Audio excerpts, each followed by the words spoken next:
Honnêtement, on ne pouvait pas tomber mieux sur quelqu'un pour aujourd'hui coordonner les activités de la CVDH parce que c'est quelqu'un qui a fait du parcours, qui a fait du chemin, qui connaît le monde dans lequel nous sommes et qui connaît la matière dont doit traiter la CVDH, la question des droits humains, depuis son passage à Amnesty International jusqu'à la représentation nationale de la coalition pour la Cour pénale, pour la Cour africaine des droits de l'homme et des peuples. Il a fait du chemin et il connaît la matière dont il est question aujourd'hui. Nos attentes aujourd'hui, c'est d'abord que la coalition puisse prendre ses marques et travailler tout de suite à s'installer à ce que les droits humains soient de plus en plus une réalité à travers l'application des textes que nous avons, à travers la correction des textes que nous avons aujourd'hui et surtout à ce que tous ceux qui militent à ce que les droits humains soient une réalité soient protégés. Clément Kapo-Chichi, c'est une chance pour le Bénin.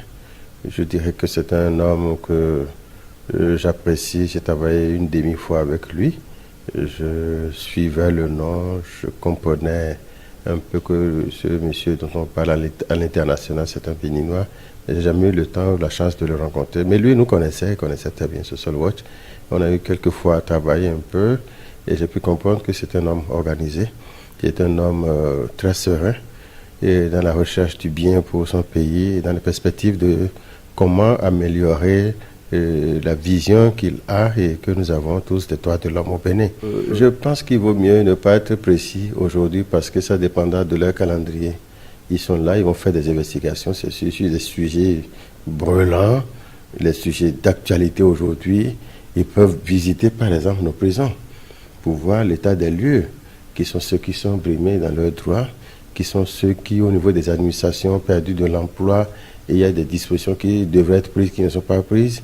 Il y a des gens qui ont chassé, n'est-ce pas, abusivement des travailleurs et dont l'affaire est en justice aujourd'hui. Des gens qui sont en prison et qui ne devraient pas l'être avant d'être jugés, ça prend beaucoup de temps. Donc, à raccourcir le séjour de ceux-là avant que les peines se prononcent. Il y a des peines qui sont prononcées après, on se rend compte que des gens ont déjà fait plus de temps que la peine qui a été finalement décidée.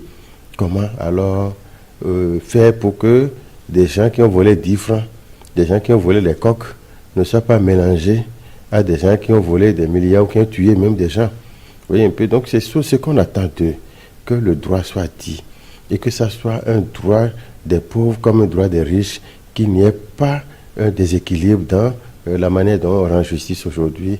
Les droits de l'homme, c'est aussi ça.